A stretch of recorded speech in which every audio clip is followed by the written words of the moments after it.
자, 이제 국내 증시하고도 연결할 수 있는 포인트들 잡아볼 텐데요. 오늘 연결고리는 유안타증권의 송태현 과장과 전화로 만나보겠습니다. 과장님, 안녕하세요. 네, 안녕하세요. 예, 정말 스펙타클했었는데요. 오늘도 과장님과 함께 자세하게 보겠습니다. 여기서 첫 번째 연결고리부터 주제 보여주시죠. 그렇습니다. 반전의 나스닥 3.6% 그야말로 크게 튀어 올라왔는데요. 많이 회복했습니다. 자, 과장님, 나스닥 상황 어땠었습니까?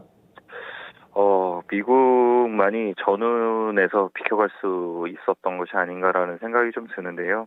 장 초반 같은 경우에 마이너스 3% 넘게 하락을 하다가 장 마감은 3.6% 상승하면서 마감을 했습니다. 제가 한 4시 정도에 일어나서 시장을 봤었는데, 제 눈을 의심할 정도로 생각보다 강한 시장이었었고요.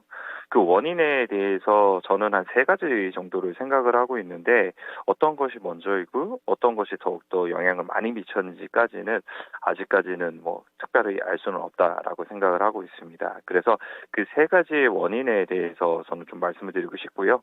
먼저 첫 번째 원인부터 말씀을 드리게 되면은 일단은 이 전면전이 없고 바이든이 대통령이 이제 제재안을 발표를 했었었는데 뭐 생각보다 그렇게 강하지는 않았다는 점이 첫 번째인 것 같습니다. 일단 나토 군 관련돼서 우크라이나 쪽으로 이제 전투 병력을 진입을 하지 않겠다라고 이야기를 하게 되면서 이러한 이제 전면전은 없다는 것을 다시 한번 더 확인했던 부분이 있었었고요. 그리고 오후 12시 반에 이제 이 바이든 대통령이 연설을 하게 되는데요.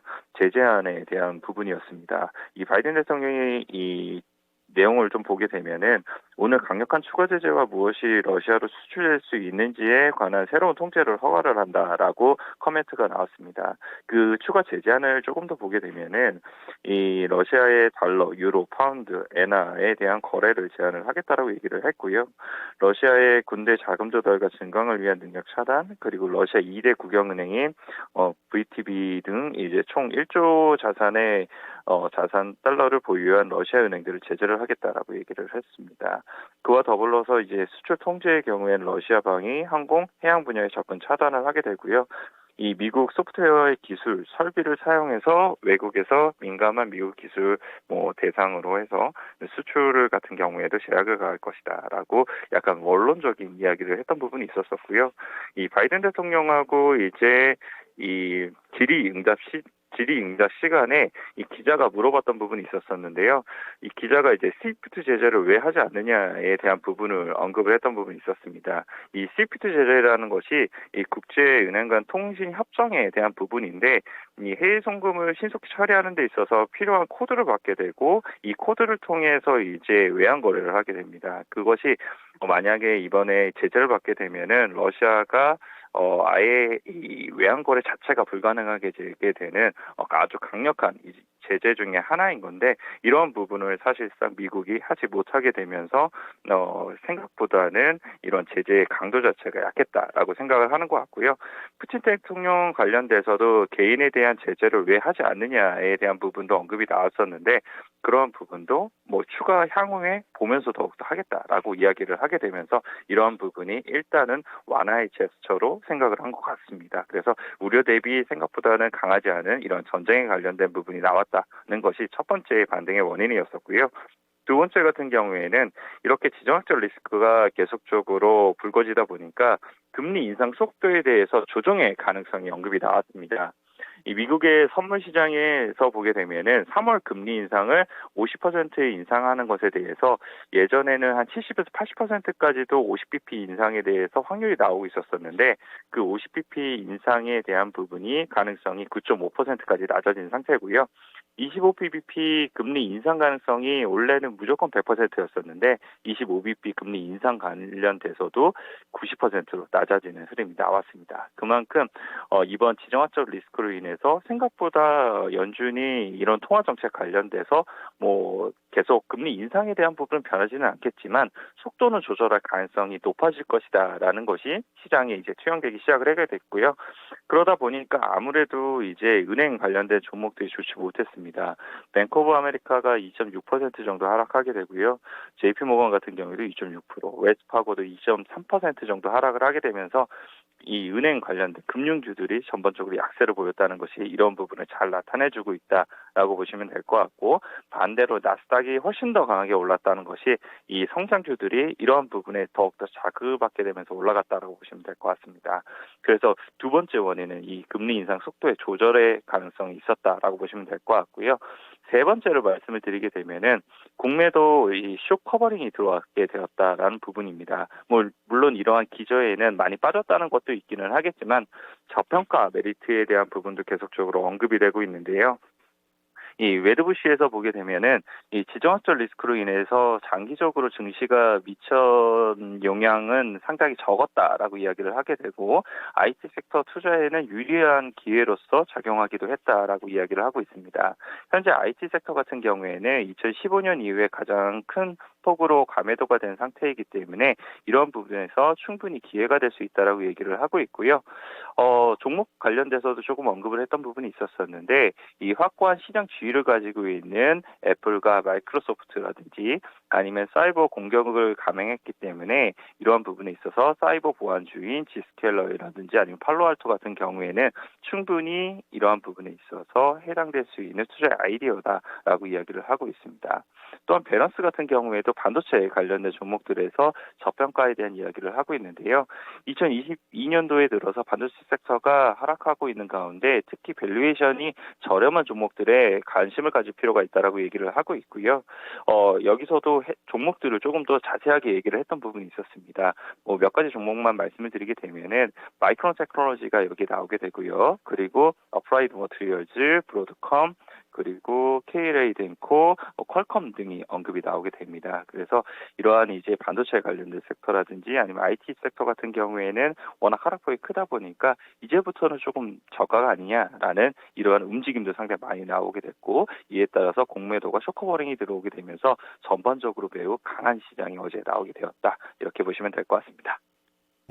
자, 하락했던 장에서 올라갈 수 있는 종목들, 결국에 핵심 키워드는 밸류가 얼만큼이냐, 그만큼 저렴하게 평가를 받고 있는 게 상당히 중요한 포인트 중에 하나가 되고 있습니다. 자, 그럼 관련된 종목들로 연결해 주세요, 과장님. 일단은 전 첫 번째 종목으로 반도체 섹터에서 이 반도체 섹터 중에서도 가장 강했던 종목이 글로벌 파운드리라는 종목이 강했습니다. 한 14% 정도 상승이 나왔었는데요. 장중에 이제 필라델피아 반도체 지수가 아직 플러스 전환이 제대로 되지 못했을 때에도 이 기업 같은 경우에는 하이 싱글의 수익률을 보이고 있었거든요. 그런 부분 생각을 해봤을 때는 글로벌 파운드리 관련돼서 레거시한 이제 파운드리 업체인데 그런 부분이 국내에 있어서는 DB하이텍과 상당히 닮아 있다고 보시면 될 것 같습니다. DB하이텍 같은 경우에도 어제 시장에서 상당히 어려웠음에도 불구하고 보합권을 유지했다는 점이 파운드리 관련돼서 이러한 우리가 아직까지는 알지 못하는 물론 어떠한 뉴스가 있고 거기에 따라서 지금 상당히 수급이 몰리고 있다라고 보시면 될 것 같고요. 이에 따라서 오늘 상당히 움직일 수 있는 요소가 있다라고 보시면 될 것 같습니다. 그 외에도 이제 종목 말씀을 드리게 되면은 이제 메타버스 관련돼서도 어제 시장에서 상당히 강했었거든요. 그러한 부분이 이제 LG 이노텍이라든지 아니면 메타버스 관련된 여러 종목들에게도 갈 수 있다라고 생각하고 있고요. 어제 실적 발표한 종목 중에 눈에 띄었던 것이 심택이 실적을 발표를 했습니다.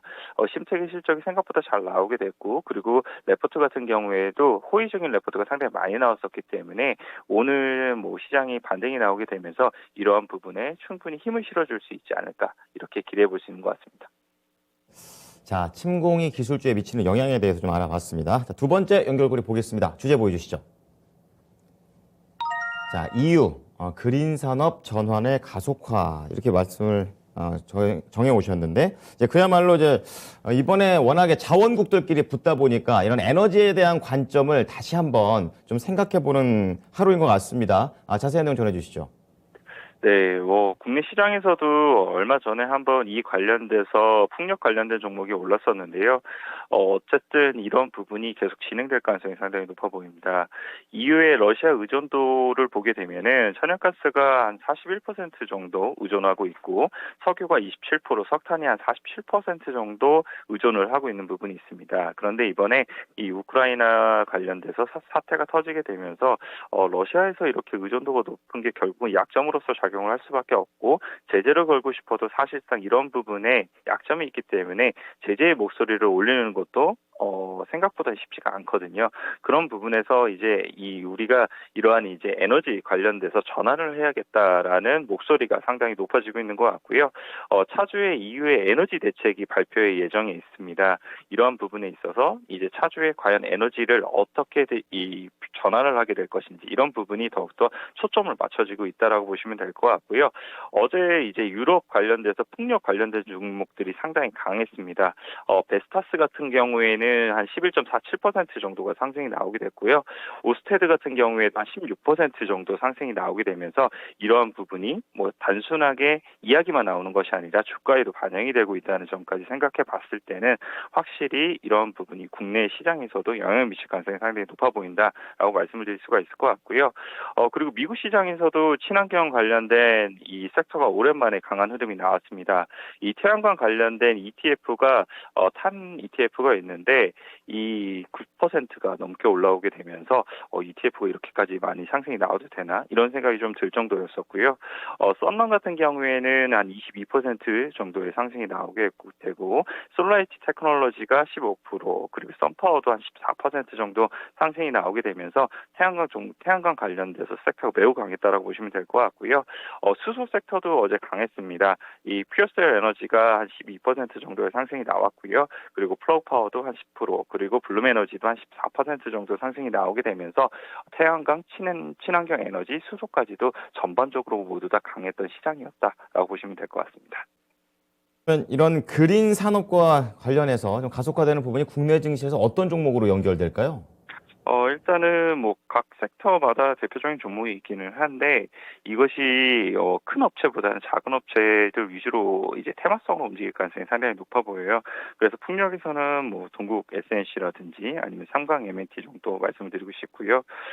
그리고 이제 태양광에서는 S에너지, 윌링스 정도가 될 수 있을 것 같습니다. 그리고 수소에서는 조금 큰 업체를 말씀을 좀 드리고 싶은데 여기서는 이 수송 첨단 소재하고 유니드 말씀을 드리고요. 마지막으로 원전 관련돼서도 이야기가 계속 나올 것 같아요. 이 이유가 텍소노미 관련돼서 태양광보다 원전이 더욱더 낫다라고 이야기가 나오는 만큼 원전 관련돼서 다시 한 번 더 이야기가 나올 가능성이 상당히 높아 보이고요. 뭐 관련된 종목으로는 일진 파워라든지 한전 기술 말씀드리도록 하겠습니다. 네. 자, 잘 참고하겠습니다. 유한타증권 송태영 과장이었습니다. 한 주 동안 고생 많으셨습니다. 네, 감사합니다. 네. 지금까지 연결고리였습니다.